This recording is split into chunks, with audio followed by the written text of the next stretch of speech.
Portuguese capital Lisbon lies on the western Iberia Peninsula, where the Tagus River meets the Atlantic Ocean. Settled almost 3,000 years ago, the city predates Rome, Paris, and London by centuries and possesses an epic narrative to match.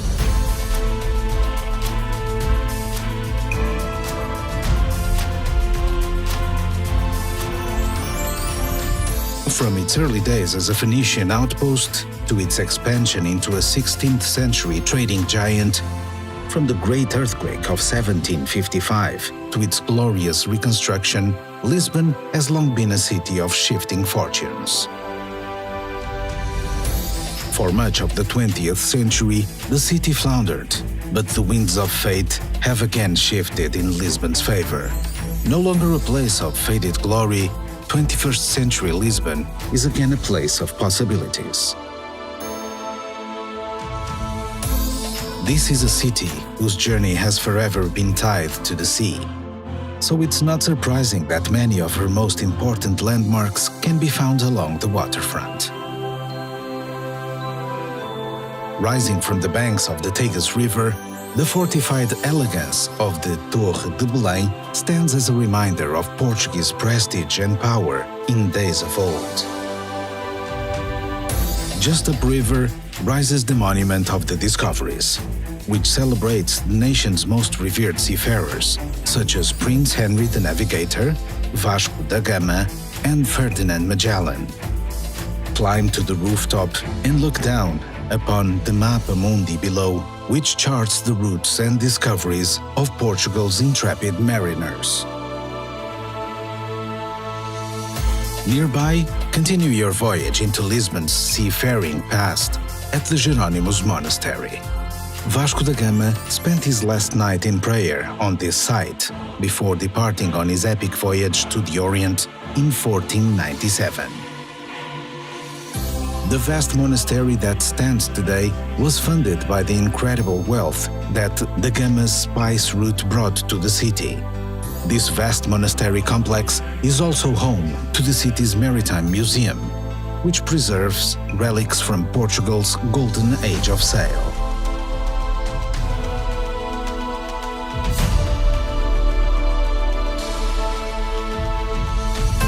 In the early 1800s, Portugal's rulers forced the resident monks to vacate their beloved monastery. Destitute, the monks sold a prized possession, their secret egg tart recipe. 5 generations later, the neighboring Belém patisserie serves over 20,000 pastéis de nata to sweet-toothed devotees each day. And the recipe remains a guarded secret to this day. Once you've stocked up to the world's finest pastel de nata, set sail to the newest horizon in creativity at the Museum of Art, Architecture and Technology.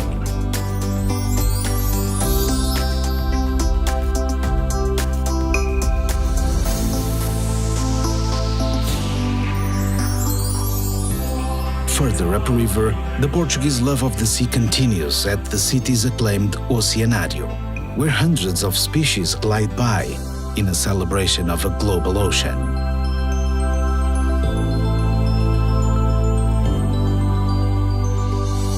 From here, climb aboard the cable car and glide upriver again for bird's-eye views of the city and the 11-mile-long Ponte Vasco da Gama, the longest bridge in Europe. The waterfront is also where you'll find the city's grand gateway, Praça do Comércio. This great square in the center of the Baixa district was once the home of the royal palace, until 1755, when a natural disaster changed Lisbon and Europe forever. At the Lisbon Story Center, feel the devastating tremors of that 6-minute earthquake and the terror of the tsunami and 5-day firestorm that followed. The earthquake obliterated 85% of the city. But with calamity came opportunity. Within a year, the rebuilding of Lisbon was well underway. Wide avenues replaced the medieval rabbit warrens of old. and a new style of elegant, earthquake-resistant architecture was born, Pombalin. The earthquake also shook the city free from the religious dogma of old, and from its cracks came the fresh new shoots of the Enlightenment. Pass beneath the triumphal arch, crowned with a figure of glory, valor, and genius, a tribute to the city's swift reconstruction. Then, simply drift down Rua Augusta and into another of Lisbon's great squares, the Rossio. If Praça do Comércio is the city's gateway, the Rossio is its heart. Since the Middle Ages, Lisbon's citizens have gathered here for pool fighting and celebrations. Today, it's the perfect place to relax by the cool of its fountains and on the waves of its patterned pavement. Lisbon belongs to that club of great cities, which are defined by 7 hills. So, wherever you roam, eventually you will find yourself going up to take in the views. Luckily, Lisboetas have come up with some innovative solutions to save their legs on hot summer days. From the lower town, ride the Elevador de Santa Justa to the Bairro Alto district. Here, you will find the Convento do Carmo, whose unrestored arches bear testament to the devastation which befell the city in 1755.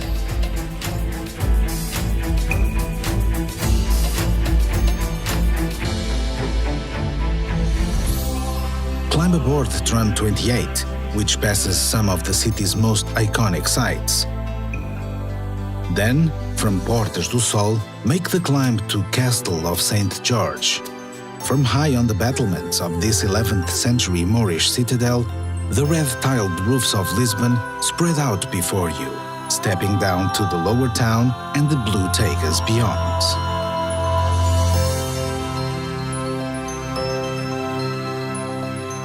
You'll find trams rattling all over Lisbon, but the most beloved of all is Glória, which runs between the lower town and Miradouro de São Pedro de Alcântara, the perfect place to watch the city light up with someone special.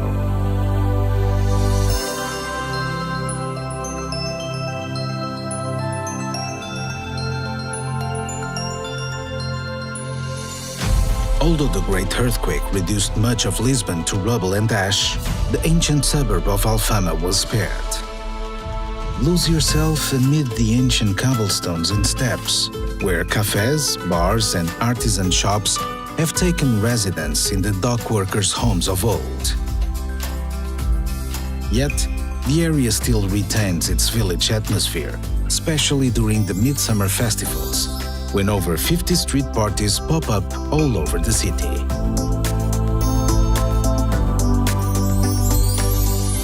The Alfama is home to the Romanesque towers of Lisbon's cathedral, whose walls date back to the Second Crusade, when the city was liberated from the Moors.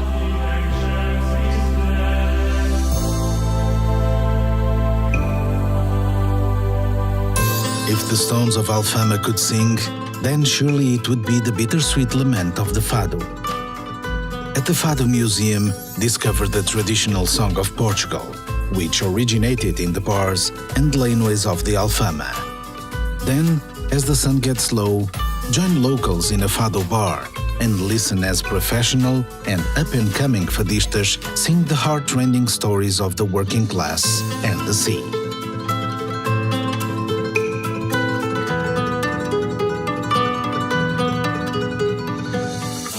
Lisbon's walls may not sing, but the tiles which adorn them possess a music of their own. First introduced by the Arabs, over the centuries the Portuguese have made the art of azulejo their own. Housed in a former convent, the National Azulejo Museum celebrates the evolution of Portugal's tilecraft across the centuries, from the biblical tales of old to the new frontiers of tile design.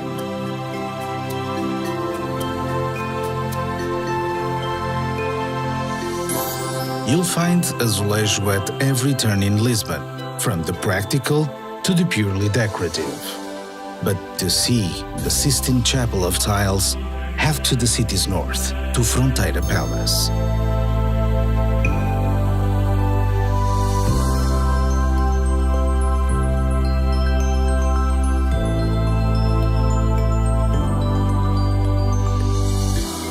Just to the east, at the Calouste Gulbenkian Museum, you'll find another of the world's great collections. The museum's 6,000 art treasures represent a lifetime of acquisitions by the oil magnate Gulbenkian. Lisbon's love of creativity isn't just confined to her galleries. You'll find it amid urban renewal projects like the LX Factory, which has breathed new life into the city's fabric factories, which fell silent long ago.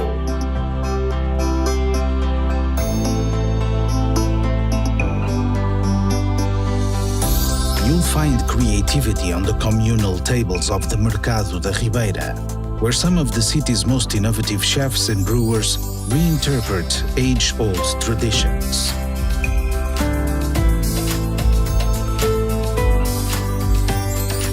Lisbon has always been a city of discovery, so when you're ready to explore a little further afield, you'll find no end of adventure.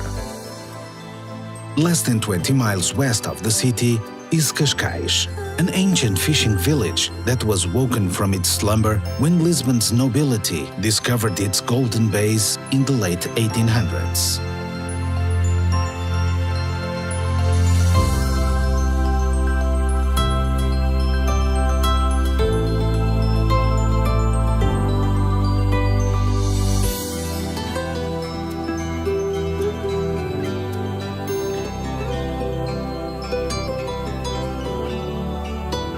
Another playground for Portugal's monarchs was Sintra, the home of the Summer Palace.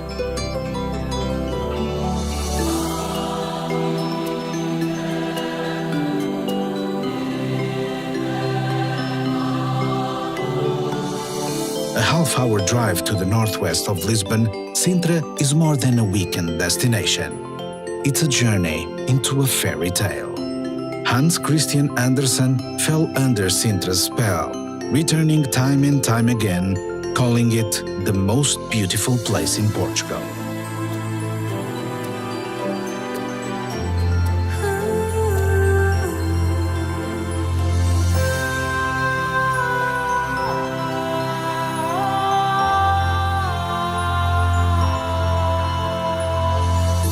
From Sintra, it's just a short drive to the incredible coastline of the Sintra-Cascais Natural Park. Spend a few days exploring some of Europe's most beautiful beaches, such as Praia das Maçãs, named after the apples which floated downriver from the nearby orchards and washed up upon its sands. From here, venture southward and explore the remote beaches of Adraga and Ursa, where the Atlantic waves have carved a dramatic coastline straight from Homer's Odyssey.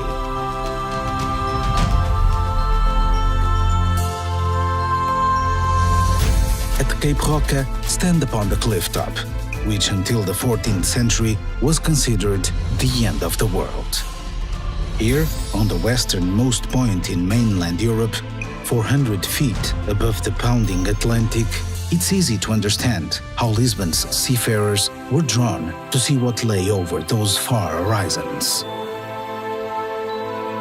Yet, no matter what wonders they saw, what riches they found, they always yearned to return to their city, Lisbon, the Queen of the Sea.